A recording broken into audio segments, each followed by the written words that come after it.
You're listening to The Gary Harris Show on Tide 100.9 in Tuscaloosa. TuscaloosaThread.com for more local news, sports, and weather coverage all throughout the day. It's absolutely free. Don Hartley, Town Square Media, Tuscaloosa. The Gary Harris Show. UCM host Tider Insider TV. Crimson Tide Kickoff. Play-by-play for Alabama sports and sports director for WVUA 23. It's time for The Gary Harris Show on your home for Alabama sports. Tide 100.9 and streaming on the Tide 100.9 app. And good morning, everybody. Welcome into the Gary Harris Show for this Tuesday, March 5th, 2024. It's 9:02 a.m. I'm your host, Gary Harris. Justin Jones is right there on the other side of the glass. He's manning the controls, taking your phone calls in this first hour on the First and Main Condominiums hotline, presented by First and Main Condominiums in historic downtown Northport. 205-342-9904, 205-342-9904. We got a jam-packed show for you today. A lot to discuss, a lot of guests, and a couple good guests, and some other good audio that we're going to have for you this morning. First, though, I need to tell you, as always, this hour of the Gary Harris Show being brought to you by my friends at Alabama Credit Union, reminding you to join us for our 2024 annual meeting. This is something that's really, really special. March 25th, 2024, 5:30 p.m., at the Tuscaloosa River Market. It will also be live streamed. It's going to give you the full report for 2023, which is now in the books. Culture creates community. Learn more at alabamacu.com. That's alabamacu.com. And if you're a member of the Alabama Credit Union, you certainly want to take advantage of this incredible opportunity for the annual meeting, March 25th, 2024, 5:30 p.m., at the Tuscaloosa River Market, and it will also be live streamed. So looking forward to that. Alabama Credit Union loans for real life. Some rules and restrictions do apply. See if you're eligible for membership. Then join today and feel good about your money and put a little extra change in your pocket.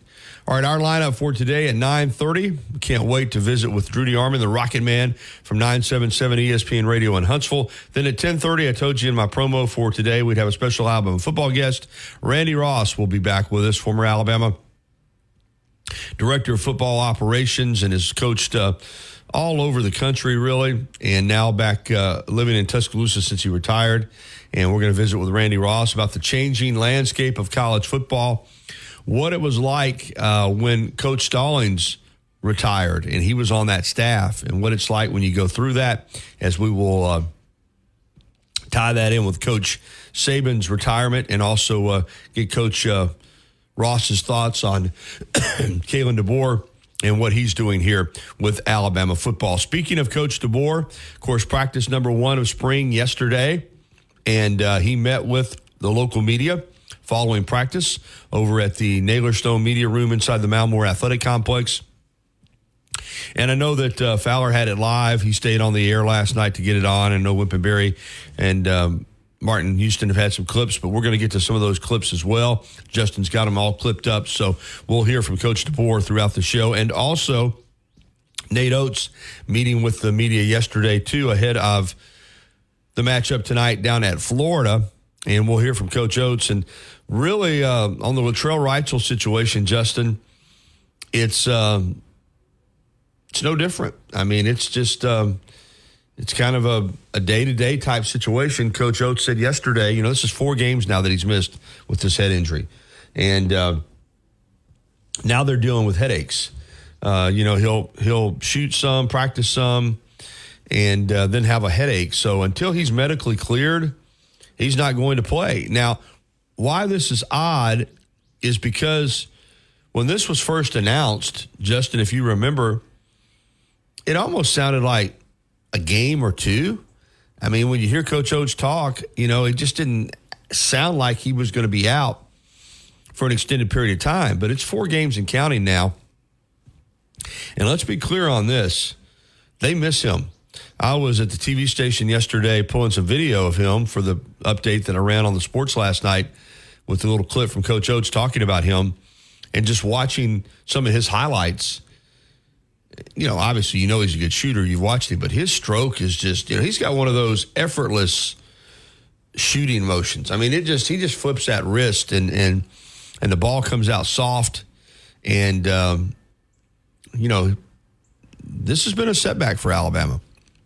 And I don't know if he's going to play tonight or not, but Alabama is going down to Gainesville. That's going to be a 6 p.m. Central tip, and it's going to be a tough game. We'll talk more about that. We'll hear from Nate Oates this morning as well. As I said, if you want to get involved in the program, 205-342-9904,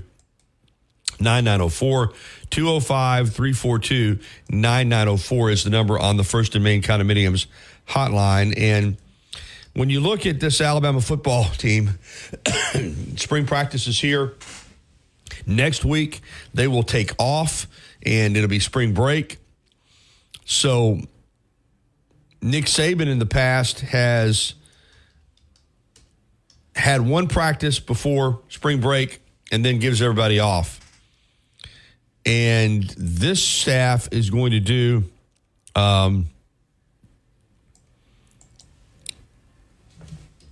a week's worth of practices and then take a week off. And next week, spring break, the campus is shut down. So it'll be a break from it. But they'll get a full week of practice in this week. And tomorrow's practice will have a media opportunity for us to go out tomorrow afternoon and view some of the practice and video some of the practice. And so that'll be interesting because we haven't been able to do that in a while. And 3 of those practices, as I said, will be open to the media to watch and to video. So we're looking forward to that. Hopefully I can go tomorrow afternoon. A lot of it depends on where I'm at with my production and my sports shows, but I'm going to try to get everything done so that I can get out there tomorrow afternoon. Some more staff news from yesterday. And, a big part of these staffs now are these off the field, as we know, these off the field additions. So Chuck Morrell, who was the Washington Huskies co-defensive coordinator and safeties coach, and Ron McKeefrey, who was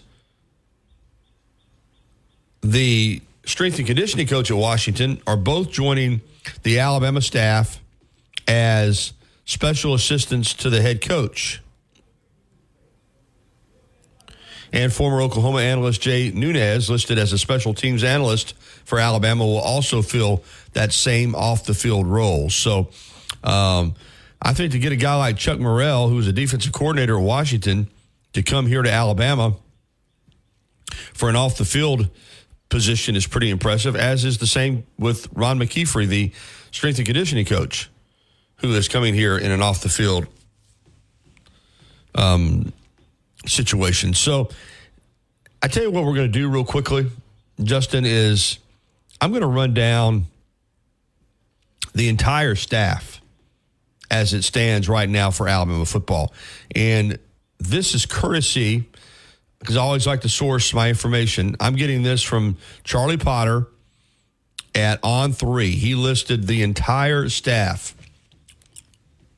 which is pretty neat because there's a lot of these positions you may not have heard. So let me run them down for you.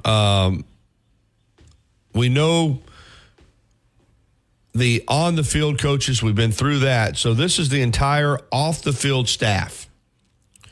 Courtney Morgan is the general manager for Alabama football. Ellis Ponder, who was the director of football operations under Nick Saban, his title is Chief Operating Officer for Alabama football. J.T. Summerford is the director of football operations. Jatavis Sanders is the director of recruiting strategy. Brandy Lyerly is the associate director of football operations. Ashley Kimball, the associate director of recruiting operations. Kerrigan Johnson, associate director of football recruitment. A lot goes into recruiting at Alabama. Robbie Proano is the assistant director of recruiting. Kevin Green is the recruiting coordinator. Brett Bolin is the coordinator of football recruitment. Bob Walton is the director of player personnel. That's a holdover from Nick Saban. Aaron Hodges is the associate director of player personnel. Tony Jones, Assistant Director of Player Personnel. Jarrett McElwain, Assistant Director of Player Personnel. That's Jim McElwain's son. Denzel Duvall, Director of Player Development. Josh Chapman, Director of Player Development. HaHa Clinton Dix, Director of Player Development. Cedric Burns is the Coordinator of Athletic Relations, still on staff after many, many years. Jay Nunez, Special Assistant to the Head Coach, Special Teams Senior Analyst. Rob McKeefrey, Special Assistant to the Head Coach. Chuck Morrell, Special Assistant to the Head Coach. Ollie Smith, Executive Assistant to the Head Coach. Linda Leone, Administrative Assistant. Glenda Edwards, Administrative Secretary. Jamie Mosley, Football Analyst. Mitch Dahlin, Football Analyst. Matt Shadid, Football Analyst. Ryan Trevathan, Football Analyst. Kirk Barron, Football Analyst. And Mark Sheridan, Football Analyst. So that's the entire off-the-field staff, and it is still large. No Nick Saban, but the precedent has been set for large football staffs at Alabama. One other interesting point on the analyst, I guess if there is a difference in the two staffs, Nick Saban always seemed to have what you almost call celebrity analyst, former head coaches at NFL and college level. And this staff of analysts are more of the guys that are kind of up-and-coming coaches, guys that you probably haven't heard of, although Mark Sheridan is the brother of Alabama offensive coordinator Nick Sheridan. So, but with Nick Saban, you would always have, some former NFL head coaches, former college head coaches that were in the role of analysts. So we wanted to run down that for you because I think it's pretty interesting now that the staff is set and they're in practice. And again, all of that information on the off-the-field staff, I was able to take from Charlie Potter at BamaOnline.com, part of the On3 Sports Network. All right, it's 9:13. We're going to get to our first break here on the program. Judy Arman coming up at 9:30. We're also going to hear from Randy Ross, former Alabama assistant football coach, at 10:30. Nate Oates, Alabama basketball coach, and, of course, Kalen DeBoer, Alabama football coach. And when we come back on the other side, we'll get to the phone lines right here on the Gary Harris Show. This season of Alabama football on Tide 100.9, brought to you by Birmingham Racecourse Casino. Just a few minutes away, where you can be a winner, too. From the University of Alabama, this is Crimson Tide Today. It's a daily update on Bama sports, and it's brought to you by Everwood Treatment Company, the official treated lumber of Alabama athletics. Everwood, wood treated right. Hello again, everybody. I'm Roger Hoover. On Sunday, Alabama women's basketball clinched the number 4 seed for this week's SEC tournament in Greenville with a victory at Texas A&M. Head coach Christy Curry joined us on the radio after the win. We knew they would make a run. We just had to stay together, continue to rebound the basketball. We weathered some foul trouble, but I just can't say it enough about our kids. I mean, the adversity we faced today, from foul trouble to, just a couple things that happened there. I can't even tell you how proud I am. Just the 4 and double figures, the way we were aggressive, but to convert at the free throw line 17 to 20 and to come on the road and rebound a big athletic Texas A&M team, man, by 14 is just huge. So what an effort by Alabama today. We took care of the ball, only have 9 turnovers.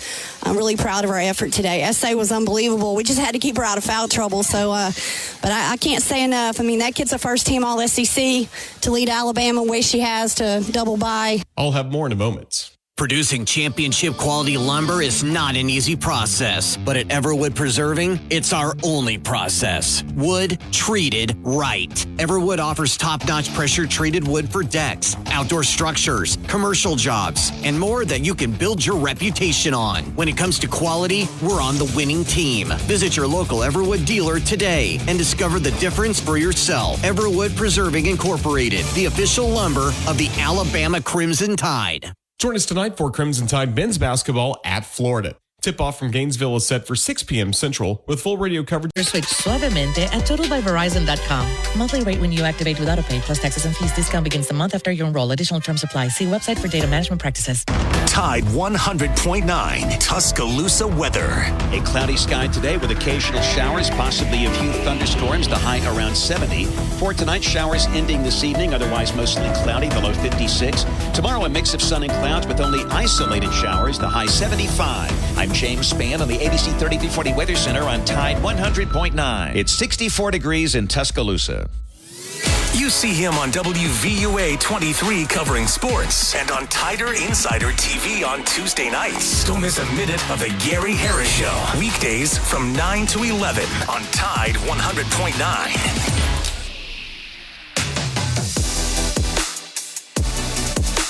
9:18. Welcome back into the Gary Harris Show.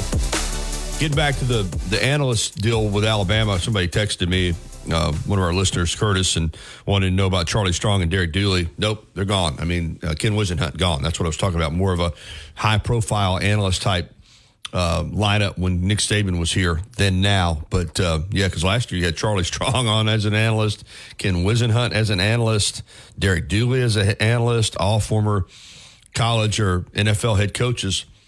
And now it's back to more of a traditional type analyst role with younger coaches and up-and-coming coaches.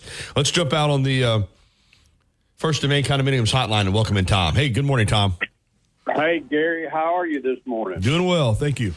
Great. I see how it's going to turn out for a new basketball arena. I see the writing on the wall because we keep hiring people for football operations. We're going to need Coleman Coliseum for an office building. The athletic department's not going to hold all the people that's going to need an office, so they're going to have to convert Coleman to an office building to handle all these people. It is unfreaking real how many people it takes to run a football program. Well, it is what it is. It's big business, and Nick Saban was the coach that kind of started all of this when he came to Alabama. The staff started expanding, and then others started expanding to keep up, and that's kind of the norm now. If you go to a major college football program, you're going to have all of these positions. That's particularly in recruiting. It's you're right. It's amazing how these staffs have grown. As I've said before, for the record, it wasn't that long ago that you had at the time 9. It's 10 now, but you had 9 full-time assistant coaches. You would have a couple graduate assistants. You'd have some student assistants. Obviously, you had your student trainers and managers, and you had your athletic training staff, and you'd have a director of football operations, and you'd have a couple of support personnel people, and that was about it. And that's about what it took to run a football program. Now, let's say 25 years later, these staffs have quadrupled, if not more. So that's where we're at. I guess in recruiting, the old mantra is leave no stone unturned. That's right. Well, I got news for you. We got enough people out there to turn every stone over, I do believe. Well, that's the idea. You don't want to get outworked, and you don't want to lose a recruit because you don't have something in place that somebody else has in place. I mean, that's the whole idea. And it's I promise you, all those people that are over there working, they all have a role. And whether it's with the current athletes or recruiting future athletes, all those positions are positions where people are working. So that's but if you go to Georgia or you go to Auburn or you go to LSU or you go to Tennessee or you go to Mississippi State, any of these schools in the SEC, you're going to find the same thing. You're going to find mega coaching staffs now. That's and off the field staffs. That's what it's become. Coach Sanderson showed the other day. Money ain't a problem in the SEC. Anybody thinks it is stupid. There's so much money that this conference is awash in money, and that's that's more proof that it is. And but the thing is, to me, my fear would be is creating such a bureaucracy that, everybody starts running into each other and nothing gets accomplished. And I think you're right there at the edge of that right now. And but it's going to take some. My hat's off to the general manager. Your work's cut out for you, buddy. I guarantee you that. Yeah. And another thing, too, it's amazing how quickly these staffs transition. Seriously. I mean, DeBoer was, just hired back in January. And in that period of time before, from that hiring to the start of spring practice, that building's completely turned over. You're talking about coaches coming in, coaches leaving, analysts, support personnel, and it's a transition, and it runs pretty smoothly because these football coaches understand how it works. It is a very nomadic profession, and, a lot of these guys, they'll be in a 10-year period. Some of these coaches and analysts, they'll be at, they might be at 5 or 6 or 7 schools, Tom, in 10 years. I mean, moving just becomes the norm, it does. And they're used to it, and their families are used to it. And, who Walford, the offensive line coach, he came from Kentucky, coached here a couple years and went back to Kentucky, so. To do that, but at the same time, I think everybody in these families understand the nomadic lifestyle and the commitment to being in that lifestyle in order to let one or other, whoever or both, maybe in some cases, achieve what they want to achieve in life. And, that's not a bad thing either, but it sure is nomadic. But thanks for taking my call. I had to call in and comment on the size of that staff. It just I'm glad I was able to. That athletic building just don't look that freaking big to me. Yeah, I'm glad I was able to pass it along. And again, Charlie Potter had listed it, and I got it from him. But I think a lot of people, like you did, Tom, find that interesting when they hear exactly that. Now, that's just, again, that's not the coaching staff. That's the off the field staff. And, there are 10 full-time assistant coaches too that have offices. So you're right. That building's got a lot of people in it, man. Yeah. See you, Gary. All right, Tom. Thank you. 9:24 here on the Gary Harris Show. But that, again, that's what it takes these days. That's what it takes to run these football programs and these football departments. I mean, I've watched it evolve. Nick Saban had already put this in place at LSU. he was in the process of doing the same thing at LSU that he did at Alabama as far as the additions to the staff. And but he spent 5 years there, and then he was gone. And those 2 years at the Miami Dolphins, so you didn't get to see kind of the finished product. When he got to Alabama, he had complete cooperation from Mal Moore, the director of athletics, and the administration here to put it together exactly the way he wanted, with no questions asked, really. Nick Saban had complete control, complete autonomy of the football program. And that's when, over a course of, say, from 2007 when he got here, probably by about 2011, 2012, after about 5 years, all of this was in place with the staff of analysts and all the off-the-field support personnel, and that's become the modern blueprint for college football, is all of these major programs. Like I said, in the SEC, in the Big Ten, the ACC, the Big 12, this is the way they're set up. You have, listen, if you're someone in coaching or in the recruiting industry, as far as our operations, it's been good for career opportunities for a lot of people breaking into that line of work, because it's provided them with more job opportunities than they had, people breaking into the business 20 years ago. It's much harder to get going. Now you see it too, and we're going to get to the break here in a moment, but you see it in college football and you see it in the NFL. Justin, we've discussed this, how a lot of these NFL head coaches now, they didn't play NFL football. They weren't former players. Former players, let's say if you're a player, you play until you're 31 or 32, and you have that on your resume, but you have no coaching experience. And so it takes you a lot of times longer to run up the chain and become a coach. Whereas a lot of these NFL head coaches now, they're 33, 34, 35, 36, 37, 38 years old. They didn't play NFL football. They started out sometimes in the film room, sometimes as organizational assistants, and they came up through the chains, and before you know it, they're in their 20s, and they're an assistant coach in the NFL, and then they're a coordinator, and then they're a head coach. You see that all the time now. You're exactly right. The player to coach path is more difficult than the typical, and what we see a lot of the times nowadays, especially in the NFL and college, it's all about the coaching tree.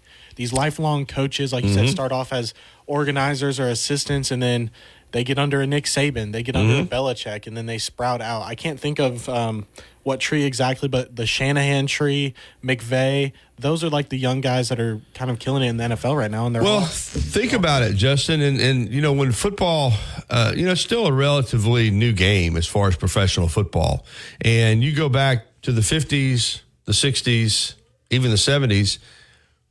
Where did your coaches come from? They came from former players. There wasn't, again, we didn't have all these organizations in place, and there wasn't opportunities for all of these people to become coaches that weren't necessarily players. Most of the coaches were former players. That's just the way it worked. You played, then you became an assistant coach, and that was the tree. It was player, assistant coach, head coach. But now, again, these organizations are so large that many of these, and you check the NFL. I bet you right now, and I'll have to do the math on it, but I bet you there are more NFL head coaches that didn't play in the NFL than there are NFL head coaches that did. I'd be willing to bet you that. And I'll look it up. And by tomorrow, I'll have that answer for you. I'll go through all the 32 NFL head coaches, and I'll bet you there's more than perfect fit every time. Plus, at these prices, well, we're burning rubber, not cash.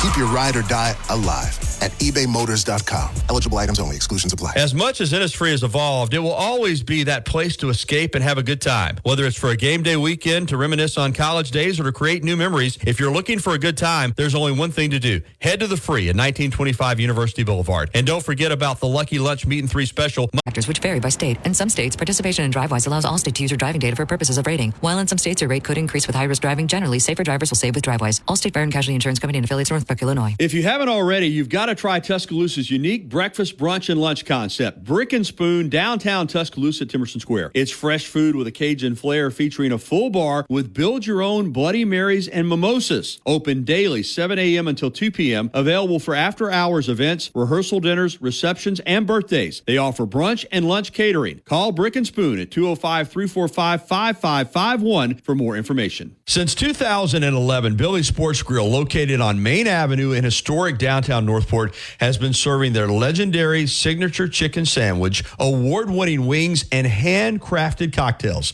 Billy's is also the spot to watch all your favorite sporting events with big screen, high-definition televisions, both dining rooms, at the bar, and outside on the beautiful patio. Come by and say hello to Kim and Lisa, the Billy's Management Dream Team.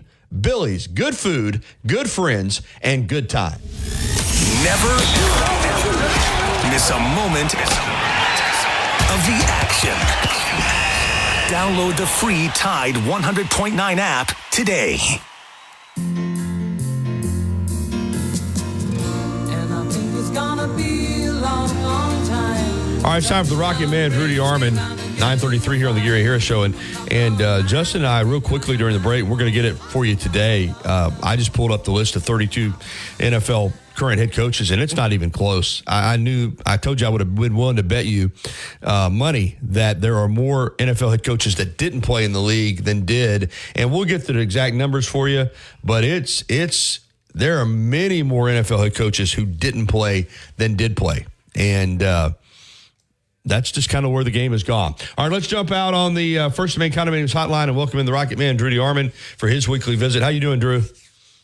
Good, Gary. It's one word: analytics. Exactly. That's what we've been kind of discussing, the way the game has gone, and this kind of started with a a conversation that I was having on the air about I read off the entire support staff for Alabama and how that has changed in college football since Nick Saban came to UA, and now it's the same way in the NFL. A lot of these coaches, they don't come up through the ranks as an NFL player. They come up in those organizations, whether it's the film room or the analytics room or support personnel, and next thing you know, they're an assistant coach in their 20s, and then they're a coordinator in their early 30s, and they're a head coach when they're 34, 35. So it's a different world. Hey, Drew, let's start with Alabama football. The Crimson Tide hit the practice field yesterday. We'll have a media viewing period tomorrow, but Coach DeBoer meeting with the local media yesterday here in Tuscaloosa. What were some of your takeaways from day number one, listening to him and his description of what happened? Well, I mean, he went into a little bit of a detail about Jalen Milroe taking, the first reps with the ones. I think everybody expected that, kind of what his expectations are, for players and how they, and that he was proud of how they adjusted to the way he practices and the way, the way they're going to do things. He shed some light on why he kept the fourth quarter program intact at Alabama, which, as I've said before, Alabama wasn't a broken program when he took it over. They nearly played for a national championship. He's certainly going to put his stamp on Alabama football, with the way they play offensively, defensively, and special teams wise. But when it comes to off-season strength and conditioning, he already had a pre-existing relationship with David Ballou. They already had a good strength program here. He certainly added his old strength coach at Washington as a off-the-field guy and added him to the strength staff. But certainly it was interesting hearing him kind of talk about Alabama football and how he wants them to practice, how he wants them to compete going forward. And certainly that's to be expected. It's a new era, and it'll be really interesting to follow in the coming weeks until the A-Day game at 3 o'clock on April the 13th. Yeah, it really will be. Of course, he's asked about the quarterbacks and sitting at the game with Jalen, the basketball game on Saturday night. And, I think he made it clear that right now, like you said, somebody's got to take reps with the first team, and that's Jalen Milroe. He was that guy, and he carried himself like the starting quarterback. He is the starting quarterback. But I think, too, that Kalen DeBoer has made it clear that, just like Nick Saban used to say, competition is important and that all those quarterbacks are going to compete. This is a new system for Jalen Milroe. How do you think he will adjust and adapt to it? We don't know. That's the intrigue and the question. It's a completely different system based on what they built around him last year. He didn't check off last year. They kind of went with the same cadence. They simplified things because he didn't have a lot of starting experience. We know he had a rough beginning, but we also know 3/4 of the way after the Texas game and then the benching against South Florida that he really improved and came as far as any Alabama quarterback we've seen. So he came back to school because I don't think he felt like his draft stock was what it needed to be.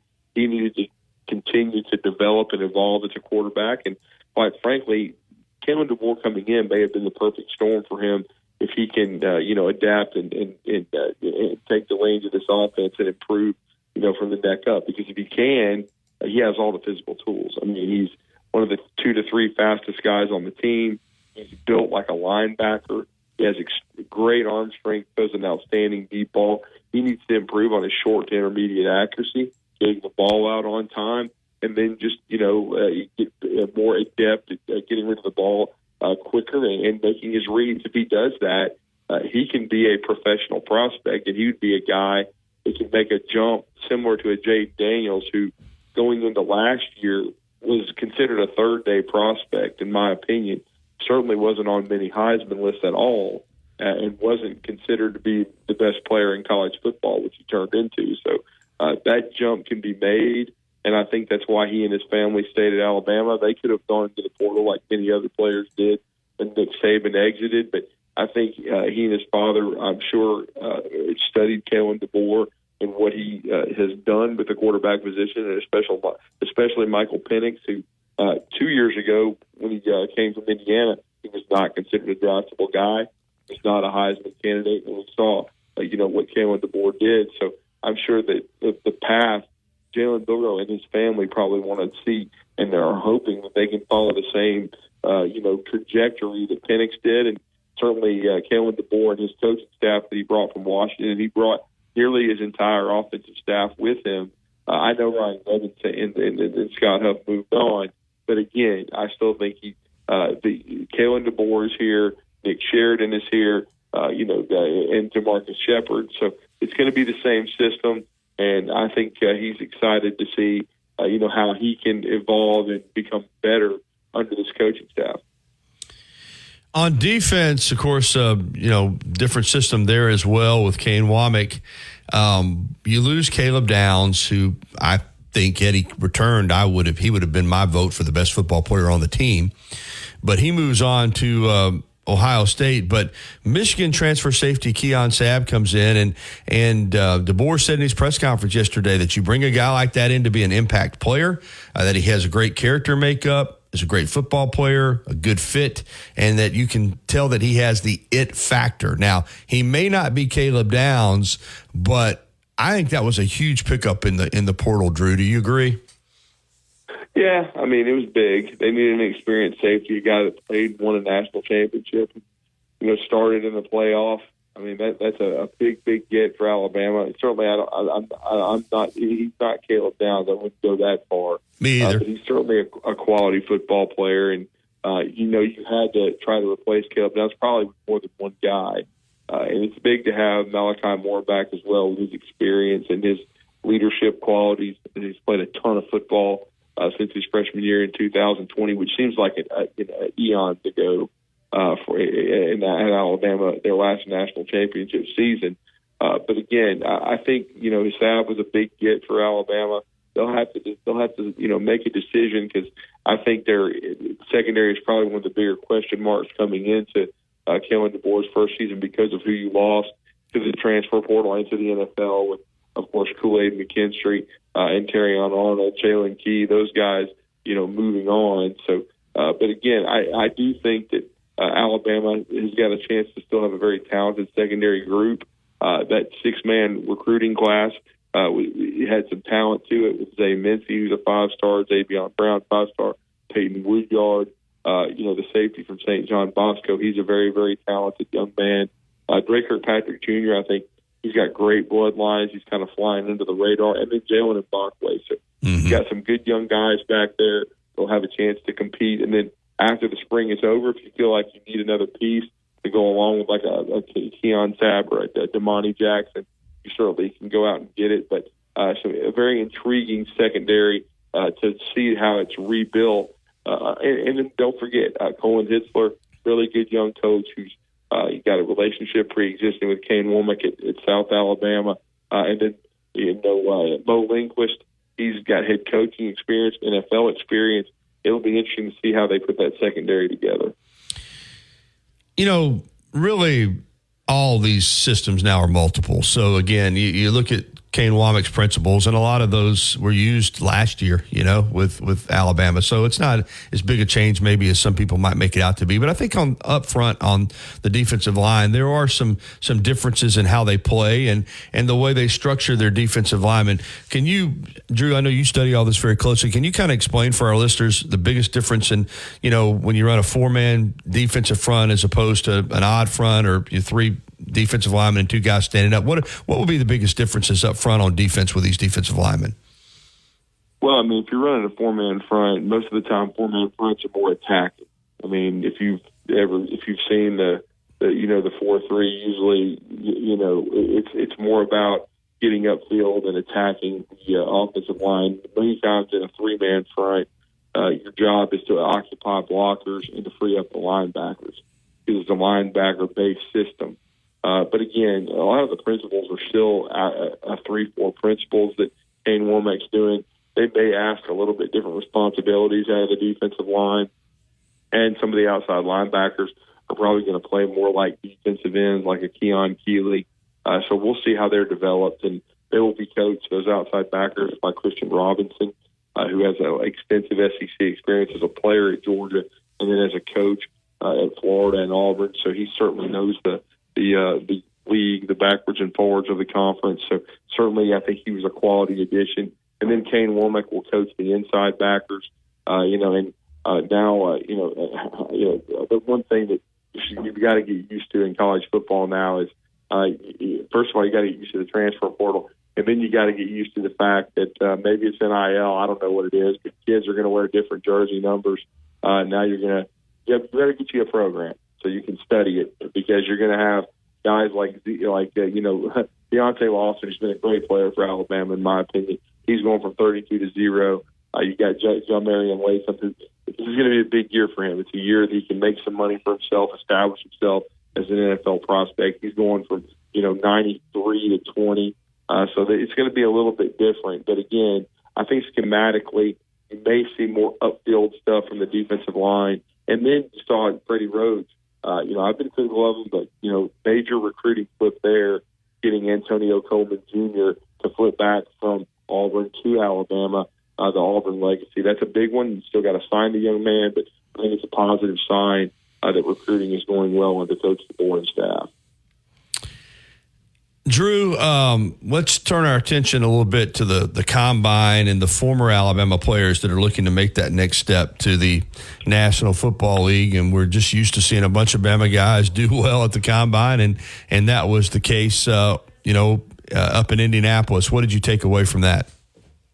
Well, certainly Dallas Turner put on a show with his 40 time under 4.5, with his vertical leap over 40. His broad jump was over 10.7. So he was already a very productive player, but he helped himself maybe be the top edge off the board. Could be a top 10 pick. Terrion Arnold interviewed really well. What a great ambassador for your university. I know there were some people bothered by his 4.51. That's nearly a 4.4. So I don't really understand that. I understand that Dallas Turner is a freak as a weight and ran a faster 40. But watch the film. I hated to hear about the injury situation that Kool-Aid McKinstry, but I'll tell you what it showed me. Kool-Aid McKinstry's a tough kid. He's going to go out there. He's going to play. He's still, for the most part, I thought, for 2 years, shut down his side, unless you had Mo Larry and Curley officiating the Tennessee game. But again, I just think that Kool-Aid's a great prospect. I thought he handled himself very well. I thought he showed a great leadership and emotional maturity. I thought he and Terrion were maybe as good a combination as it turned out under Nick Saban at the same time at corner that Alabama had. And they had some really great players, under Nick Saban in the secondary back there. But I thought as a tandem, they were two outstanding corners. I think they're going to have outstanding pro careers. If Kool-Aid slips to the second round, somebody's going to get a steal. I think he's a first-round talent. Hopefully he will still go in round one. Jalen Key ran a 4.6. That didn't surprise me. I don't think he runs that well. We'll see. I think he's probably more of a third-day guy. I really like Justin Aboigbe as a guy that could go around the third round. I think he's a high-character guy that you could get 10 years out of in the NFL. I thought he came a long way in his last year. I thought really his return kind of solidified the defensive line, because he was playing at that level before he hurt his neck, in 2022. And for him to be able to come back, I thought that was major. But I think Alabama set themselves up. I still think in the end, J.C. Latham is a first-round pick. If he goes in the 20 to 32 area, I think a playoff caliber team is going to get a really good tackle that could help their offensive line. So I think overall it's going to be another good day for Alabama when round one and the NFL draft comes along. It's going to be another nice infomercial. Nick Saban will probably be there covering it. And so Kalen DeBoer can kind of bask in all that glory. All right, basketball, Saturday night in Coleman Coliseum. It was electric. It was an incredible atmosphere. Two really good teams, Alabama and Tennessee, playing for first place in the Southeastern Conference. And I do think that this was the game where it really showed up how much Alabama misses Latrell Wrightsell. But Tennessee, defensively, I really thought they locked Alabama down. Their ball pressure was incredible. They didn't have to help on defense. And I thought that they wore Alabama down in that game. And they got a huge win. My takeaway was they beat Alabama by 20 in Knoxville. They came into Tuscaloosa and won. I just think Tennessee's a little bit better basketball team than Alabama, Drew. Well, they are. They're older. They're bigger. They're more physical. Grant Nelson had a burn-the-tape game. Really good kid, good player. Just needs to stay another year and continue to get bigger and stronger. As we've seen under Nate Oates what happens when guys stay. They develop and get better. And certainly I think that Grant Nelson's probably had an eye-opening experience coming into the SEC and understanding when you play the best teams in the SEC, what you have to do. Now, a couple of the foul calls were definitely questionable. Understand that. But he didn't do a whole lot offensively. He wasn't a factor. And then Riley Griffin, who I think has been really good in conference play, he didn't have one of his best games. I thought some of the shot selection was questionable. I think they stopped attacking the rim. I thought Estrada had a strong first half, but not as strong a second half. And Steers and Nick Pringle brought it, but they needed more help. They didn't get more help from those three guys. Certainly Davin Cosby still hit a couple of big shots and gave him some good minutes. I thought he did fine. But I just think in that kind of game against that opponent, you needed some more guys to bring their A game or at least B-plus game and score the basketball. Alabama needed to score in the high to mid-80s to win the game. It looked like they were going to, but to Tennessee's credit, when they got down 58-51, I think Alabama finished 3 of their next 21. They couldn't make any shots. They still hung in there because they hung in on the glass and they played hard. But ultimately, it hasn't happened much with this group. They just couldn't make enough shots. And, Tennessee's just Zakai Ziegler being back this year and healthy is huge. His ability to pressure the ball, his ability to make plays offensively, even make threes. Alabama did a pretty good job on Dalton Connect and got him in foul trouble, but they're more than Dalton Connect. I mean, they got a couple guys in Santiago Vescovi, and then, of course, and Josiah Jordan James, they can apply for Social Security. Then you got Meshack, who's just a really good, gritty role player, and I thought he made the biggest shot of the game from the corner. Alabama 69-67, only down 2. They force a bad 3, but they don't get the rebound. Tennessee gets an offensive board. It's a 3 from the corner, and I thought it allowed them to start separating. But again, Alabama's still got a lot to play for. They're trying to get that double bye going into Nashville next week. And so they need to try to get it done against Florida. I don't know what to think about the Wrightsville situation. It doesn't sound promising that he'll be available tonight. So if he's not, a guy like Davin Cosby's got to stay ready. And then they need better guard play tonight. And they've got to hang in on the glass because Florida's a big team. But I will say this: I've seen them both now in Coleman Coliseum. Florida is not as good as Tennessee. So Alabama has a shot at that game on the road, but they need to get off to a good start. Yeah, big game tonight for sure down at Florida in Gainesville. All right, real quickly, Drew, just about a minute. Baseball's off to a fabulous start. What a game Sunday at the Frisco Classic with Alabama and Dallas Baptist. 12 innings. Bama drops their first game of the season 7-5. But this is a good-looking club Alabama's got. Yeah, I really like their team. Hope to see them this Saturday against Lipscomb.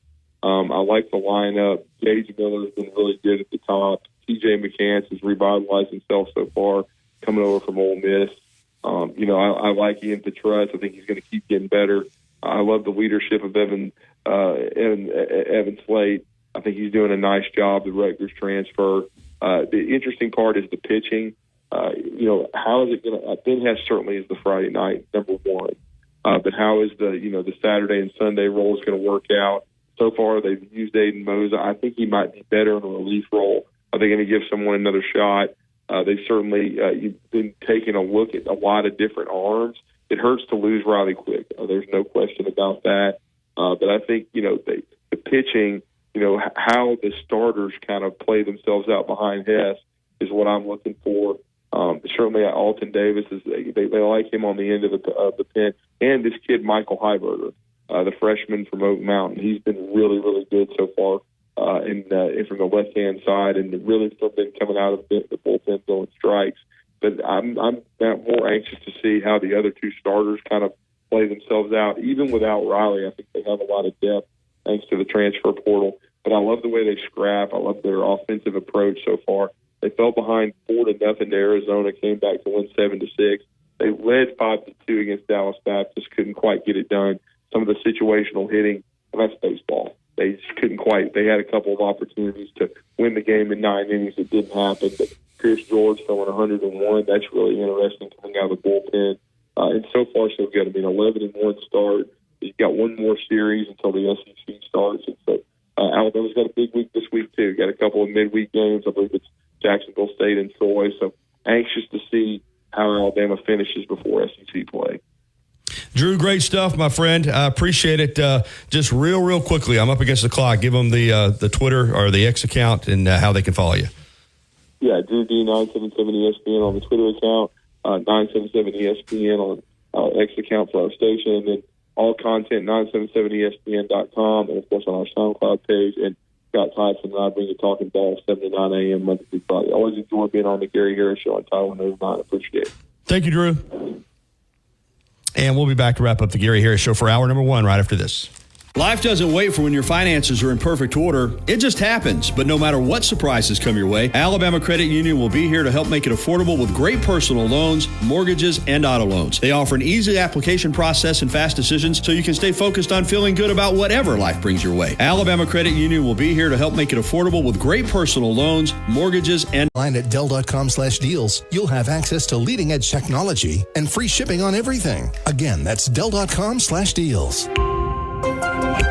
Los Tarascos has been serving Mexican favorites like burritos, fajitas, and quesadillas since 1999. Their new location is at 4100 Owen Parkway in Northport. And, of course, you can find Los Tarascos in Tuscaloosa at 110 Skyland Boulevard. The bar areas feature big screen television so you can enjoy your favorite sporting events. Los Tarascos features daily happy hour specials. And for the best Mexican cuisine in West Alabama, remember, the name is Los Tarascos with locations in Tuscaloosa and Northport.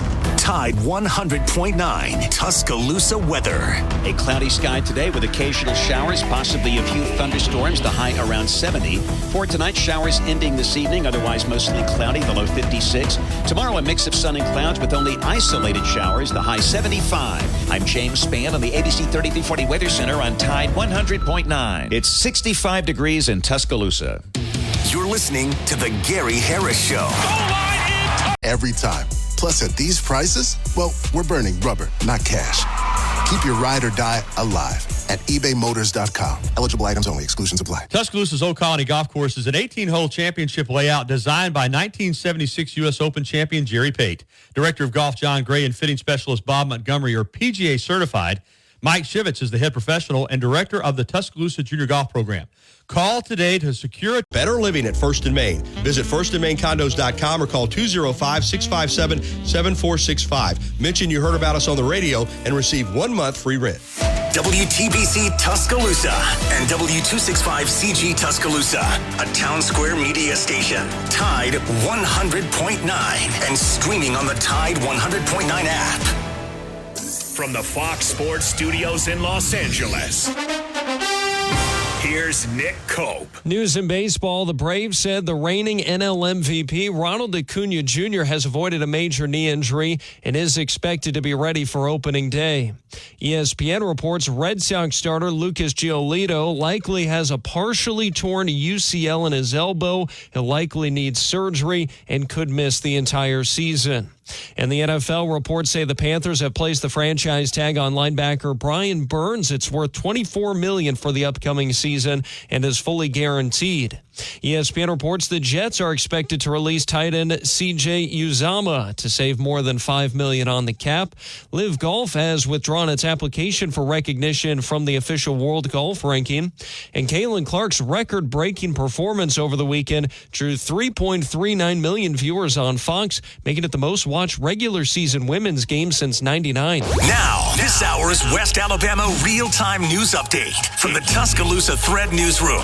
A female body was discovered this morning in the 1700 block of 47th Street in Holt. Tuscaloosa Violent Crimes Unit is investigating. They report one person is in custody. Polls are open for the Super Tuesday party primaries. They'll be open till 7 o'clock tonight. Parties will nominate their November general election candidates on the federal, state, and local levels. Some 200 female and low-threat male inmates have been moved from the Tuscaloosa County Jail to a temporary facility across the street as renovations to the current jail get underway. Get 24/7 local news coverage and sports updates when you download the free Tuscaloosa Thread app and sign up for twice daily email newsletters.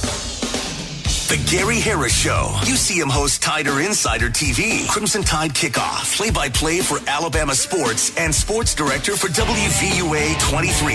It's time for the Gary Harris Show on your home for Alabama sports. Tide 100.9 and streaming on the Tide 100.9 app.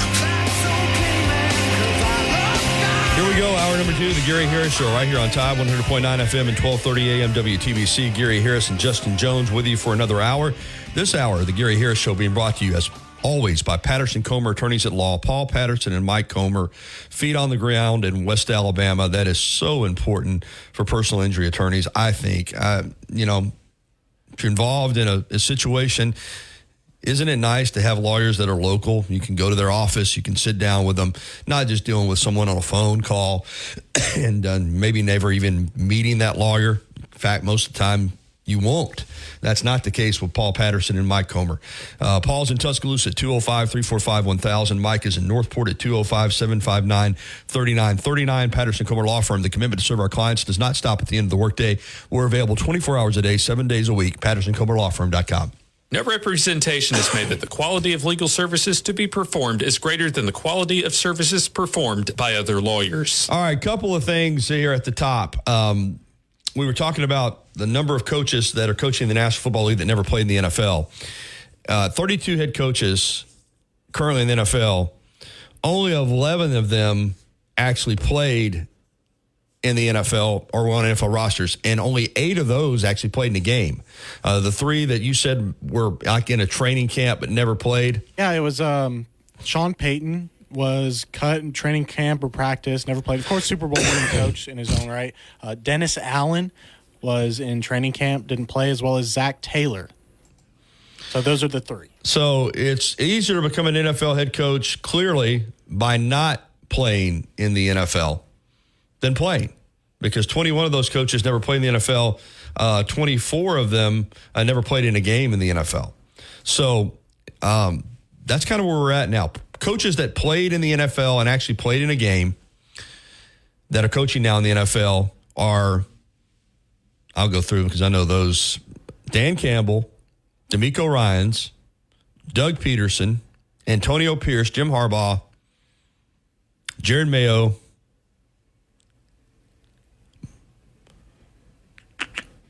Todd Bowles, and I think that's it. So not that many. All right, something else that may be going on if you're listening to us is not sports related, but Facebook, and I'm not on Instagram, but I'm told Instagram the same way. A lot of users are without it right now. It's happened to me. On Facebook, you try to log in, and it wants you to, and you can't get logged in. And same thing on your Messenger. And I'm checking now on the computer and the internet, and it says that this is affecting hundreds of thousands of people around the country. So hopefully it's something that they'll get fixed, because I can't get into mine right now, and I know a lot of people can't as well. All right, 205-342-9904 is the number on the Krispy Kreme Donuts hotline for hour number 2. Randy Ross, former Alabama football assistant coach, coming up at 10:30. Right now, let's get to some clips from Kalen DeBoer, the Alabama head coach that met with local media yesterday following practice for the first time. And let's just go to his opening comments to lead us off there, Justin, if you don't mind. Good evening, and man, all of a sudden, just like that, practice 1's over. So it was a great day out there, as first practices always are. Full of energy, full of excitement. This came on fast, and the practice went fast. Really, really clean. I was, proud of our coaches and staff, and as well as our players, just for really understanding kind of the things we were trying to accomplish today. Not just the execution of the football field, when it came to run our concepts and our plays, but also just, the transitions. It's new for everyone, and the guys, I thought, just did a great job. You can see the want to, the desire, is there through the effort that they gave, and just really thought it came together in a nice way. They protected each other, which is a big thing when it comes to our practice habits, and we want to be healthy and be able to improve every play, and you got to be able to. The only way to prove is by being out there. So, I think that's one of the key things in doing what we're doing all spring long, is just being really intentional what we're doing, whether it's building relationships or how we practice, creating those habits that are what we call championship habits. And I think they did a really nice job with that today. So. All right, let's stay with Kalen DeBoer. And he was asked about the helmet communication, being able to tell the quarterback in his helmet what play to run. There's a lot of people feel like that will fix the sign stealing stuff. It's going to be implemented this season. And Coach DeBoer was asked about that and said they're even already trying it out at practice. Mm-hmm. Yeah, we were doing it today. So we had it out there, and I didn't. We had, with supply and demand across the country, we aren't able to have as many as what the max would be. But we had a couple quarterbacks, and with that in, and I haven't heard any feedback yet. I think early on it was a couple times it was maybe a little hard to hear one way or another. I don't think it was because it was too soft. I think it was actually because it was too loud. But I'm sure that will get tested in our stadium at some point. But I think there's a lot of reasons for it. That I know can be positive. I don't know if it answers all the concerns that you might have when it comes to, I think, some of the things people will say it automatically fixes, and maybe sign stealing and things like that. So because I think there's other ways where it could go the other way, with being intentional on trying to get a call and being able to echo it through your defensive headset, and it could go on and on with that. But it was good. I think the quarterback's just getting used to it. I saw them a couple of times, putting their hand up to their helmet, just listening. But for the most part, it seemed pretty clean. All right, Justin, you may have to help me with this next clip, because it says what he didn't expect coming to Tuscaloosa. Does that basically mean things that have happened? It was kind of a weird question that he was posed, but Coach has really only been here a little over a month, Gary, and the reporter that asked it, which I don't know if I recognize the voice, just asked him, is it what he expected, and what didn't he expect since he's been here? I guess around the program and around the city in general. We'll have to listen to it to see. Okay.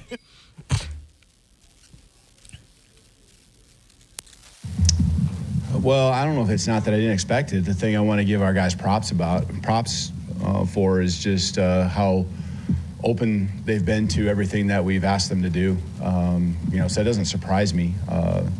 They've embraced, all the little differences and nuances that different personalities bring, just different ideas that we have. And it's just been really smooth. And it's a huge credit to our guys. And I think our staff's done a really good job of being aligned and on the same page and being organized to where it's very clear, concise, and the expectations are something that the guys can easily understand.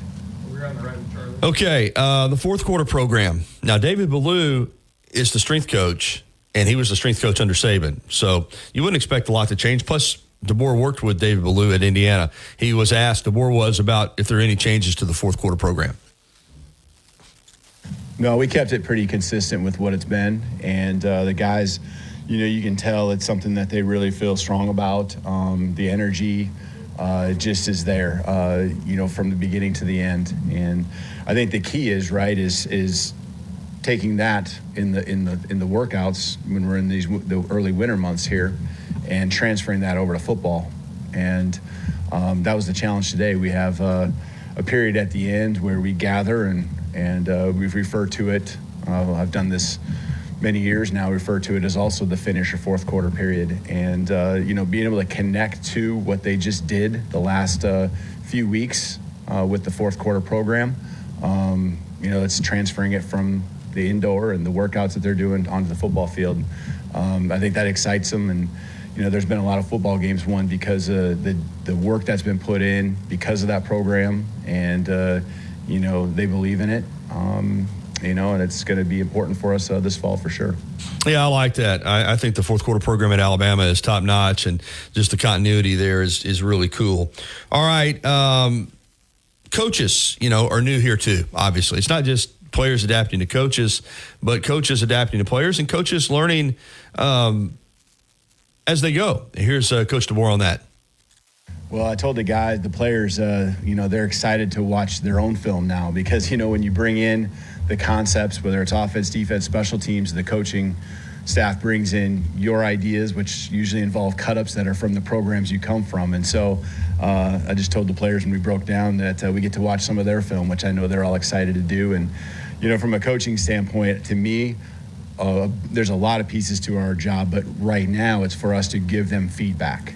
So they need feedback on everything that happened, the grading of every play and giving the feedback, to our guys, and so they can understand, whether it's that play or that practice, or the session that we were in, whether, it was a 7-on-7 period or a team period, even individual. Why did this drill go well? And giving feedback all the time. That's a big priority for us as a coaching staff, so that way the guys can continue to understand the expectations, continue to improve. We have a maxims we refer to, and one of our maxims is to have a relentless pursuit of continuous improvement. And we don't take any of those words lightly, from relentless all the way to pursuit of improvement. And that's the thing I'll ask our guys tomorrow when we get together and kind of review the practice. Was that the mindset, and was that clear from the beginning to the end? All right, let's hit one more clip before we have to go to the break. And I was discussing Keon Sabb with Drew DeArmond earlier. Here is Coach DeBoer's comments on the Michigan transfer safety. Yeah, I mean, you bring a guy like him in to be an impact player for you, and his experiences, not just each and every play, but also the experiences and leadership that as he's here longer and longer that we would expect from him, because of the level that he took his team to, winning a championship. That fits in well with what we're trying to accomplish and what we're trying to do. And just the character makeup, aside from, of course, what we know is a great football player, he just is a really good fit for us. It's been a pleasure getting to know him more and more each and every day, just seeing how he's operating. And right now he's just going about his work, but you can tell he's got that it factor. He's got the leadership piece within him, to where I know we'll be counting on him this fall. All right, we're going to get to the break, and when we come back, more clips from Kalen DeBoer, or if you want to give us a phone call, 205-342-9904 on the Krispy Kreme Donuts hotline, we can get you on. Hey, the YMCA of Tuscaloosa is ready for you when you're ready for the Y. It's right there at 2300 13th Street, and if you want to get fit, it's got everything that you need, from an incredible facility to top-notch staff, including personal training, fitness classes. And high-quality ingredients. We want to say, that sounds great. We've been doing that since 1974. Under the biggest cactus in town, Taco Casa. Since 2011, Billy's Sports Grill, located on Main Avenue in historic downtown Northport, has been serving their legendary signature chicken sandwich, award-winning wings, and handcrafted cocktails. Billy's is also the spot to watch all your favorite sporting events with big screen, high-definition televisions, both dining rooms, at the bar, and out. You call 800-8000 or visit mezwins.com. I've got this. No representations made that the quality of legal services to be performed is greater than the quality of legal services performed by other lawyers. Tide 100.9 Tuscaloosa weather. A cloudy sky today with occasional showers, possibly a few thunderstorms, the high around 70. For tonight, showers ending this evening, otherwise mostly cloudy, the low 56. Tomorrow, a mix of sun and clouds with only isolated showers, the high 75. I'm James Spann on the ABC 3340 Weather Center on Tide 100.9. It's 66 degrees in Tuscaloosa. Want to know what's going on with the Crimson Tide? Download the Tide 100.9 app today.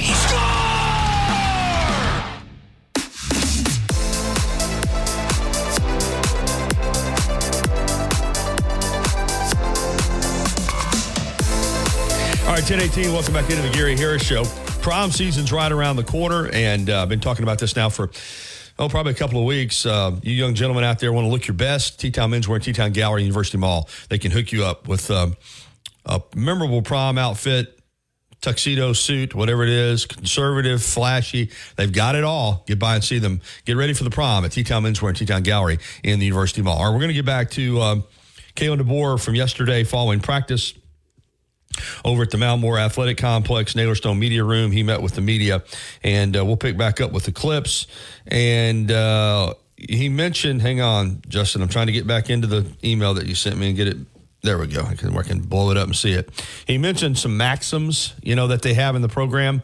And this is him talking more about maxims that they've set for goals for the players. Yeah, it is. It's we have the maxims that refer to them, and number one is winners win, because that's what winners do. And winning, I know that's a results-oriented kind of piece to it, but what we really focus on is what the winners do. And the winners in our program have an attention to detail. They compete. And we go on and on. We have a list of those things, the habits they create each and every day will lead to the winning aspect. And we're never going to shy away from that being really important here at Alabama. The second one is first be your best, and then you'll be first. And, in there, it's be your best. And when you just bring your best energy, attitude, and effort every day, and that's the number one thing and the only thing we really ask of our guys, and the rest takes care of itself. When we do that, good things are going to happen, especially when you have the talent, when you have the coaching and the skill by the players that are within this program. Good things are going to happen. And in order to be your best, you have to have the relentless pursuit of continuous improvement that I referred to. All right, we're going to get on through these clips. Looking for benchmarks during the spring. Here's what Coach DeBoer had to say on that question. I think every year is different, and you have to start over from scratch. If this is year 2 for me here, I would still go back to the bare bones of setting down the expectations, because we're around 30 new players that are here in the program, and with that, you have to talk about what's the tempo that we're operating with in practice with when we're helmets and spider pads. What is it when we're helmets and shoulder pads? What is it when we're full pads? You have to go back to those detailed conversations and lay out the expectations in a way where everyone's on the same page, because there's guys that took their first snaps as a college football player here. I understand some of these guys, and a lot of these guys did do some things during the bowl season as early enrollees, but we would start over from scratch, and we would be, again, intentional on our communication as coaches. We would be intentional in what we're asking, and the new leaders that are having to step up, they may have been leaders before, but there's a new dynamic that takes place, because there are some guys that are gone that were pretty integral pieces to not just the production, but leading this football team last year. So it all starts over, whether it's first year or second year or third year, it all starts over. All right, Coach DeBoer was asked about, with the new staff coming in, new head coach, is there a clean slate for the players? I thought this was an interesting answer. He said, not necessarily. They've got some information to go on.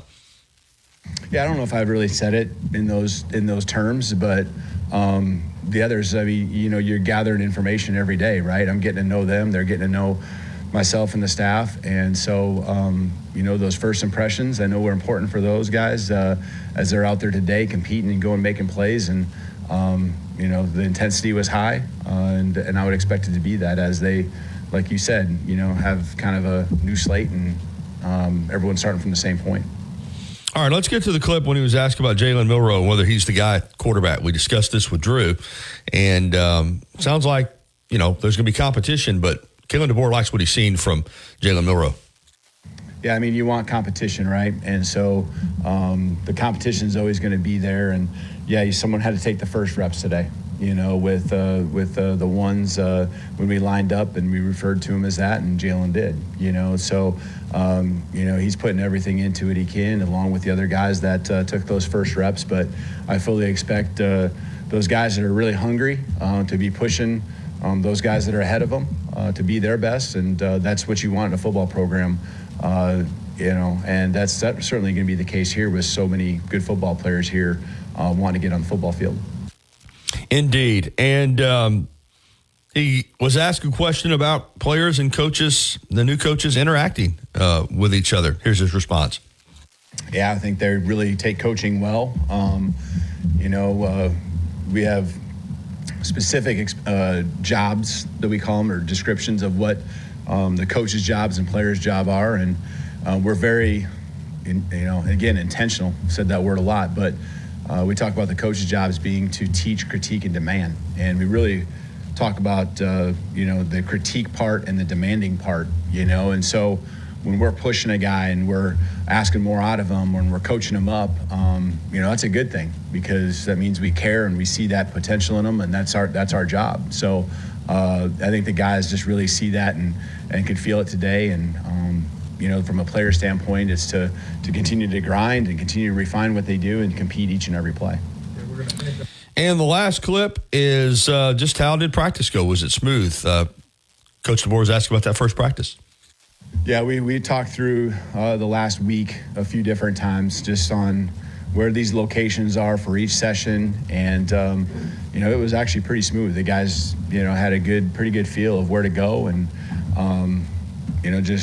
really what it allows you to do is then have the expectation of hustling and having a bounce in your step, and the energy never fell off the entire length of practice. So I think when it comes to execution, as far as just how smooth things were, I think practice one is pretty easy. It's your base stuff on each side of the ball. I think where it will get hard is when we get into each continual install, practice 2, but then especially practice 3 and 4 and 5, as we continue to put more in offensively or defensively, and then the other side of the ball is actually putting something in as well. And that's when it becomes something where not just what you have to do, but also what you're going against across from you. So, today was great. I thought it was smooth from transitions to just how hard we competed, and guys stayed up, and again, that helps with our health. And I thought the execution actually was pretty good. It's going to be a give and take. That's what you want from the head coach standpoint. The offensive guys, of course, want to dominate, and the defensive guys want to dominate each and every play. But from my standpoint, I want to see that good give and take, and that was certainly the case today. All right, there is a complete recap of Coach DeBoer's comments. I just appreciate you clipping those up like that. Very convenient. We can set up the clips. But that was everything he had to say on Monday afternoon following the first spring practice of 2024. In the next segment, we are going to visit with Randy Ross, former Alabama assistant. Heck, man, he's worked at Vanderbilt, Arkansas, SMU, longtime college football coach, high school coach too, at Southside Gadsden in Scottsboro. A good friend of mine, and he went through the retirement of Gene Stallings. I'm asking him what that was like, and because it's happening with Coach Saban, and we'll also discuss the current situation with college football, where we're at and where we're going with Randy Ross, who is just going to be a terrific guest and has been with me here on the program before. All right, before we get to the break, though, again, because I know a lot of people are blowing up the internet right now, if you're not able to get on Facebook or Messenger or in Instagram, I'm not on Instagram, but there are outages. YouTube, I understand, is having some issues as well. Meta says they're aware of it and trying to fix it. It is it a coincidence, Justin, that it's Super Tuesday and this is happening? Oh, don't even start that. Just saying. All right. Just something to keep in mind. All right, let's go ahead and get to our break because we're going to come back with Randy Ross, former Alabama assistant football coach. He was a recruiting director, director of operations, and worked for Gene Stallings, worked under Mike DeBose. And 831, that's 800-294-8831. What do you have to lose? Call 800-294-8831. Again, 800-294-8831. Tuscaloosa's Old Colony Golf Course is an 18-hole championship layout designed by 1976 U.S. Open champion Jerry Pate. Director of Golf John Gray and fitting specialist Bob Montgomery are PGA certified. Mike Shivitz is the head professional and director of the Tuscaloosa Junior Golf Program. Call today to secure a tee time at the Tuscaloosa Championship Golf Course. Everyone can play. 205-562-3201. Old Colony is operated by Para. Covering University of Alabama sports, as well as the national and local scene as well. The Gary Harris Show, only on Tide 100.9 and streaming on the Tide 100.9 app.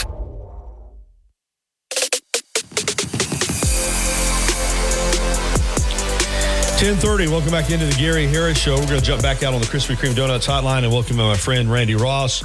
Over 30 years experience in college football as a coach and an administrator. Before that, he was a successful high school football coach here in Alabama and has an interesting perspective on college football and what's going on with the Crimson Tide because he's back here retired now living in Tuscaloosa. Good morning, Coach. How are you? Hey, doing fine, Gary. How are you today? Doing well. Always a pleasure to have you on. And I want to ask you about Coach Stallings when he retired, because obviously Coach Saban just stepped away and he caught us all off guard a little bit, I think.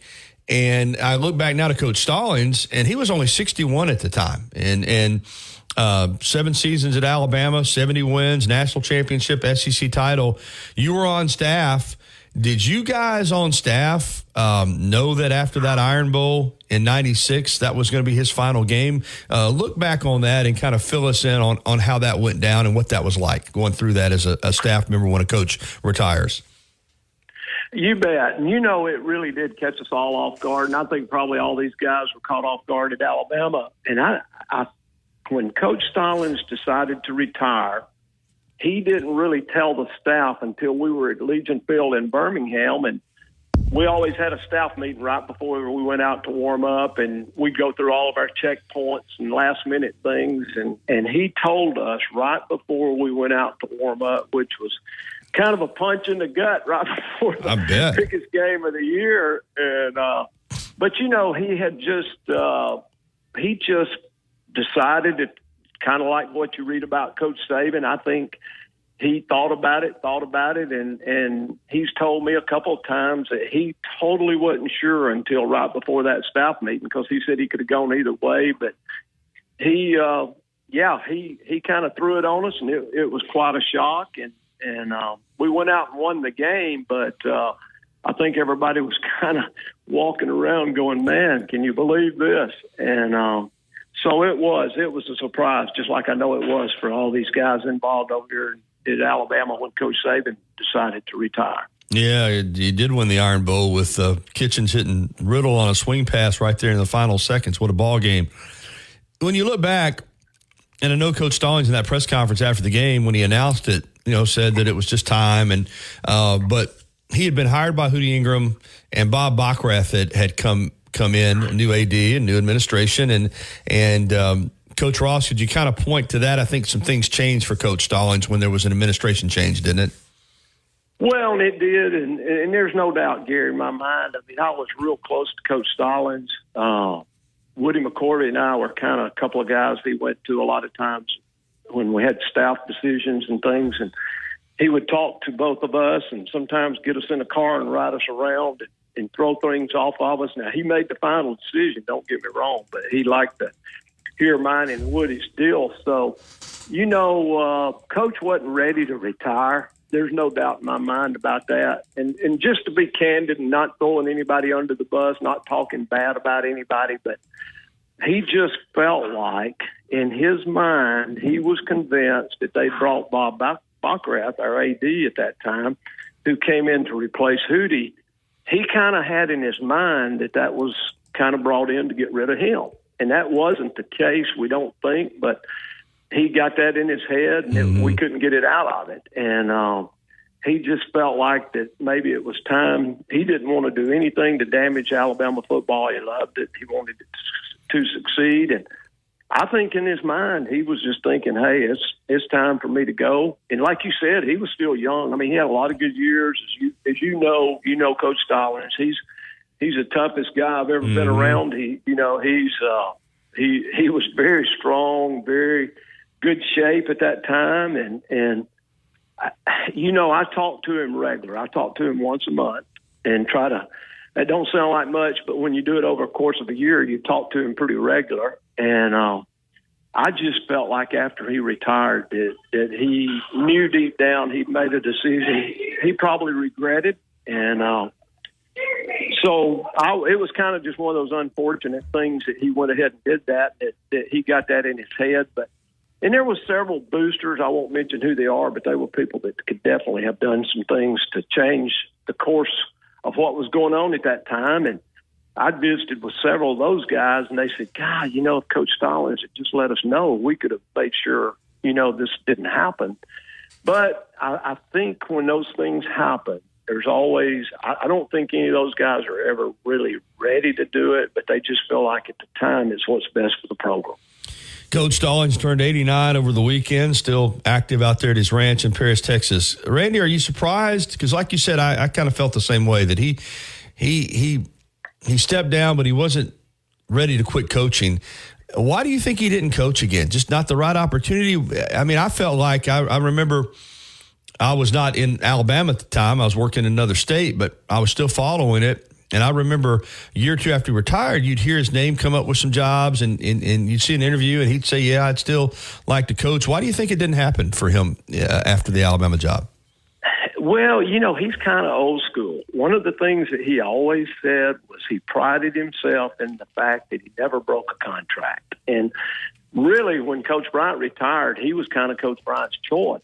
But he was still under contract with the Dallas Cowboys, and he wouldn't even consider coming to Alabama at that time. And because he said, hey, I've never broken a contract, I'll never break a contract. And I think when he said that, just knowing him like I do, I think when he said, this is going to be my last job, he just wouldn't go back on it. Right. Now, there was one situation.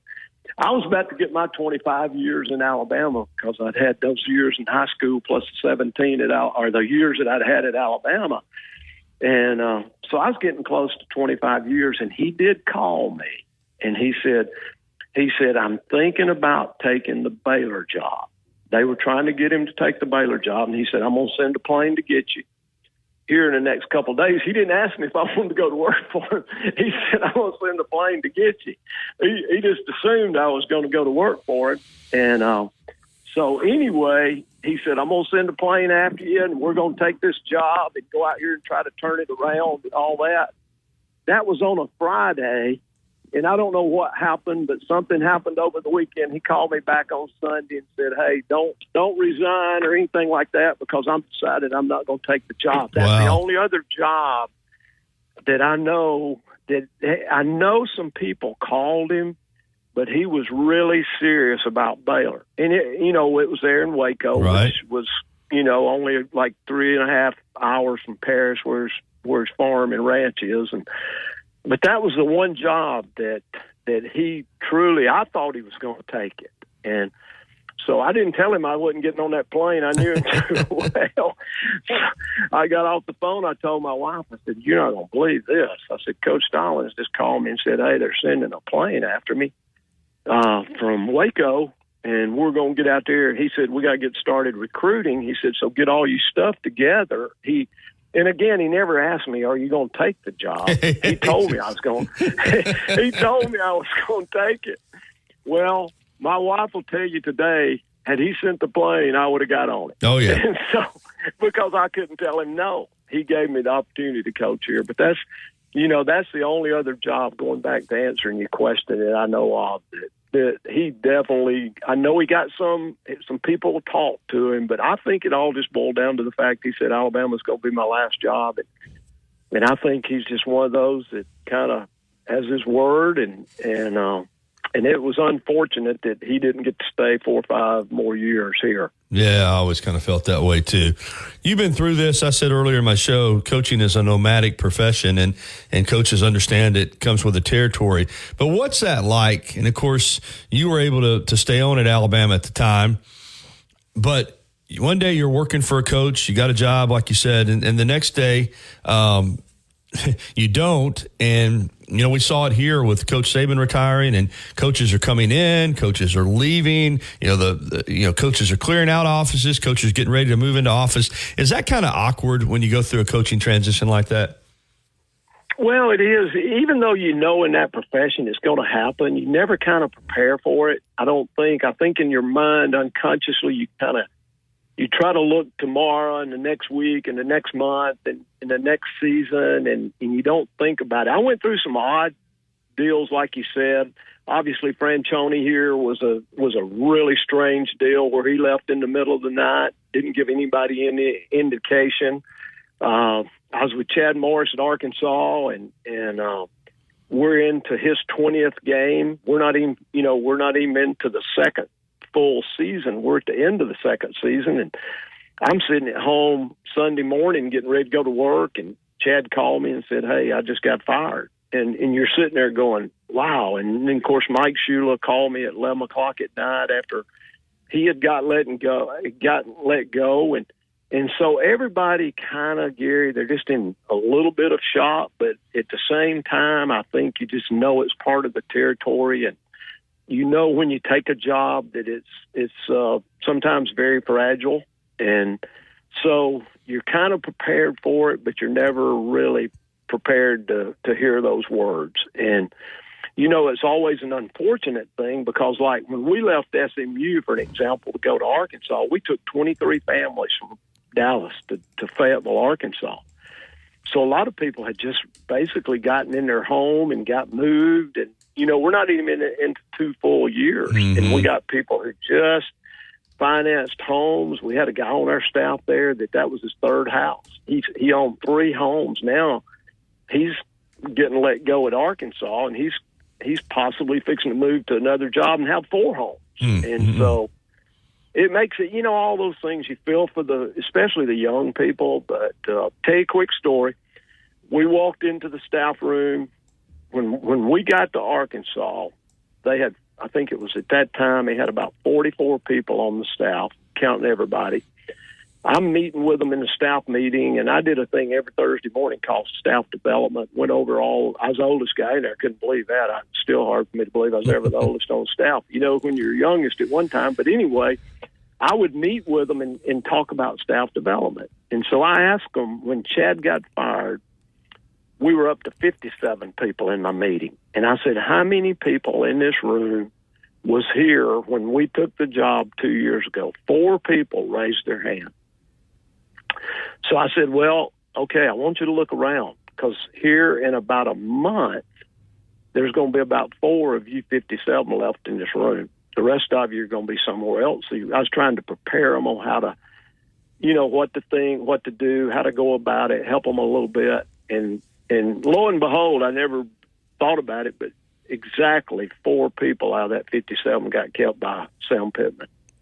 Wow. So you had 53 people that either got let go or took another job or whatever. So, when you're there and you're in the middle of it, it affects you a lot more than when you're on the outside looking in, because you're looking at the faces, you're looking at these young kids that's got they just got married. And I mean, it's just, so there's a lot of factors that go on emotional wise when somebody gets let go or the head coach decides to leave and you don't take everybody or whatever the situation is. Absolutely. When you look at Coach Saban, he finished out with an SEC championship team, a team that, came within a play of winning the college football playoff semifinal at the Rose Bowl and playing for the national championship, and was bringing in another incredible recruiting class. And then all of a sudden, he just retired, and he is 72. But my question is this. When you look at how the game's changed, it really just in the last 3 or 4 years, all the incredible changes with the portal and NIL, do you think, and this is just your opinion, I understand that, but do you think he'd still be coaching if it was the system that we were under, say, 5 years ago with no portal and no NIL? Absolutely. There's no doubt in my mind that Coach, and again, I can't speak for him. This is totally my opinion. But I really think as much as he loved football, as much as he loved being a head coach at Alabama, I think that's even been more obvious after he retired almost than when he was working there. But I really believe that the NIL, I don't know which one would come first, the portal or the NIL. They're both something that's so much different to deal with today. But the portal has to be hard, because I did experience it. And it's almost a deal, I hate to say this, but you almost take it personal when a young man walks in and says, I'm transferring. You almost feel like, what did we do to let you down? Why are you leaving us? And so I think that's a hard area for him. And I think he was so concerned about developing the young men, and he knew if they stayed in the program what they were going to leave here with. If they didn't go to the NFL, they were going to be successful in life. And I think it's just probably more than he wanted to tolerate with this transfer portal, with everybody coming and going like a revolving door. Yeah, I'm with you. The transition with Coach DeBoer, one thing I've been really impressed is he is his own man. You can tell that. And he has his own way of doing things. He's been obviously very respectful of Coach Saban. But, Coach Perkins had to follow Coach Bryant, and somebody has to follow a legend, and it's Coach DeBoer. You were coaching high school football in the state when Coach Bryant retired and Coach Perkins came in after Coach Bryant, and you saw that kind of up close. How difficult – it's one thing to follow a coach, But if a coach has been fired, and obviously it's a totally different set of circumstances, or not as successful. The challenge for Coach DeBoer here taking over this dynasty, how big a challenge is that in your opinion? Well, you know what? It's a huge challenge, and take Alabama out of the whole scenario. If you go in and follow a coach who, and I did this a couple times even as a high school coach, go in and follow a coach who hasn't been successful, you can change everything in the program, and you're a hero. Hey, coach, I don't blame you. That last guy didn't know what he's doing. So it doesn't matter what you do. If you follow somebody that hasn't been successful, you can do anything you want to, and everybody thinks it's grand. But if you're following somebody like Coach Bryant, or you're following somebody like Coach Saban, it's really, really hard on those guys because everybody's used to it, and they have been successful. There's no doubt about it. But you only have one Coach Bryant come along. You only have one Coach Saban come along. So if you start trying to be somebody you're not, you got no chance to be successful. So I'm glad he's trying to be himself and do the things, and I think he's been really wise.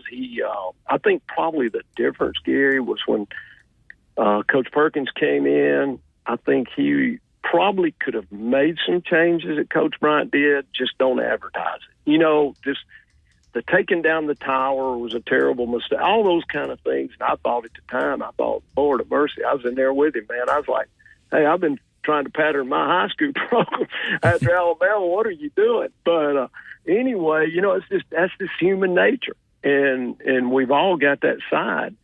But like Coach DeBoer, I know he's changing some things, but I think personally, this is just my opinion, doesn't really matter, what I think, but he's doing a lot of really good things. It's following somebody like Coach Saban. He's playing music at the practices now, and I remember the first practice I went to where they played music. I was like, you got to be kidding me. And I couldn't even hear myself think. But that's what the kids want today. And we were at SMU. I remember just the sound machine alone for football practice was $100,000 to buy the speakers and what you play it with. You had to hire somebody to run it. I'm sitting there going, I was old school. I'm going, yeah, this is a waste of money. But anyway, and I didn't like the sound. But after a while, you kind of get adapted to it, and that's what the kids like. I mean, if you look at them now, they study they're listening to music, and I wished I was talented to do that. I have to really concentrate on one thing, or I don't get anything. So, but I think he's handling things. I think he's trying to make sure that he doesn't step on anybody's toes. But I'm really glad to see him doing things that he knows he's been successful doing, because that's what he's got to do, and that's what we want him to do at Alabama. We want to win games, and we want him to do whatever he needs to do to win games. And that's a good thing. Let me say this. That's a good thing about Alabama. The people understand. The program understands. That's why you only got a couple schools in the country that can win a national championship. You start looking at it, there's only 5 or so schools that's won them all. And they've got something about them that they support the head coach to win football games, and that's what Alabama will do for Coach DeBoer, and I know he's going to be successful here. Yeah, it's too important to too many people for Alabama not to always get it right at some point. And right now, of course, Coach DeBoer's taking over a strong program. All right, final minute, Coach. Just in the last time you were on, I asked you this, but I know you contemplated and you've thought a lot about it. Just the future of college football. It's changing rapidly and already going to increase the size of the playoff when we haven't even gotten to the first increase yet, and going to go, it looks like, from 12 to 14 teams.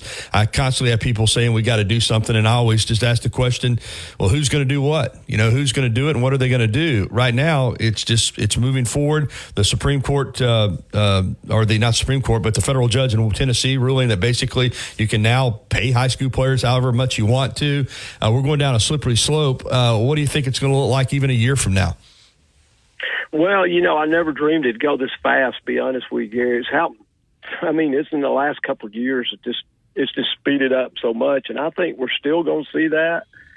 I think eventually there's going to be somewhere along the lines that the NCAA, I know I've mentioned to you when we were talking about this last time, I got a buddy up there that's real close to all this stuff and all the concerns they have and different areas, but I think right now there's a plan of attack to try to get something that the courts would go along with to get some kind of control of it. But I really think when you and I, if we set a calendar and we talk a year from today, maybe 2 years from today, I think we're going to get to the point that you're going to see kids playing college football that don't go to class.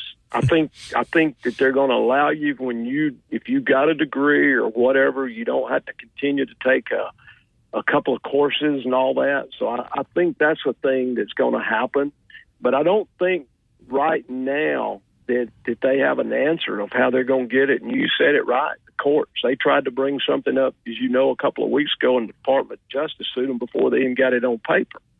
And so they're fighting a battle right now to try to get with some law. They're trying to get with people who make those decisions just to figure out where can we go with this thing to put some kind of cap on it, some kind of control on it. And I think the cap is the thing that they're really wanting to do, much like the NFL, is you'd have a freshman, sophomore, junior, 1 year, 2 year, 3 year, whatever, some kind of cap on how much you can pay the players. Got to get something in place. Again, I don't know who's going to do it, but somewhere along the line, there's got to be some rules, whether they become employees, have contracts or whatever, Coach. That's just, we got to do something. But, hey, great visit as always. Appreciate you coming in and coming on. Hey, absolutely, man. Hey, I enjoyed Your best bet for big wins is just minutes away at Birmingham Racecourse Casino, where you can be a winner too. Off I-459, exit 31 Derby Parkway. If you haven't already, you've got to try Tuscaloosa's unique breakfast, brunch, and lunch concept. Brick and Spoon, downtown Tuscaloosa, Timerson Square. It's fresh food with a Cajun flair featuring a full bar with build-your-own Bloody Marys and mimosas. Open daily, 7 a.m. until 2 p.m. Available for after-hours events, rehearsal dinners, receptions, and birthdays. They offer brunch and lunch catering. Call Brick and Spoon at 205-345-5551 for more information. Tide 100.9 Tuscaloosa weather. A cloudy sky today with occasional showers, possibly a few thunderstorms, the high around 70. For tonight, showers ending this evening, otherwise mostly cloudy, the low 56. Tomorrow, a mix of sun and clouds with only isolated showers, the high 75. I'm James Spann on the ABC 3340 Weather Center on Tide 100.9. It's 66 degrees in Tuscaloosa. Alabama fans are all over the world, and we are too. Download the Tide 100.9 app right now in the App Store and Google Play, and take the Crimson Tide everywhere you go.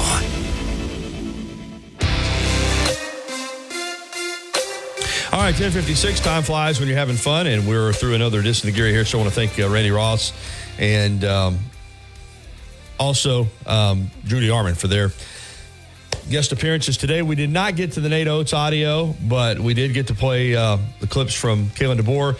And then, of course, tonight, Alabama basketball at Florida. Huge game. And tomorrow morning on the show, we'll recap that, and we'll hear from Nate Oates' post-game comments. Also, Christy Curry, Alabama women's head coach, will join us tomorrow ahead of the SEC tournament in Greenville, South Carolina. Alabama's the 4th seed, a double bye for the Crimson Tide. What an accomplishment. Matt Coulter on NASCAR and Bart Heights on hoops. All that's coming up tomorrow. Catch me on TV tonight with the local sports and with Rodney Orr on Tider Insider TV at 6:30 tonight on WVUA 23. Then back here tomorrow for the Wednesday edition of the Gary Harris Show. This hour of the Gary Harris Show today has been brought to you, as always, by Patterson Comer, attorneys at law. For Justin Jones, I'm Gary Harris. Have a great day, everybody. We'll talk to you again in the morning.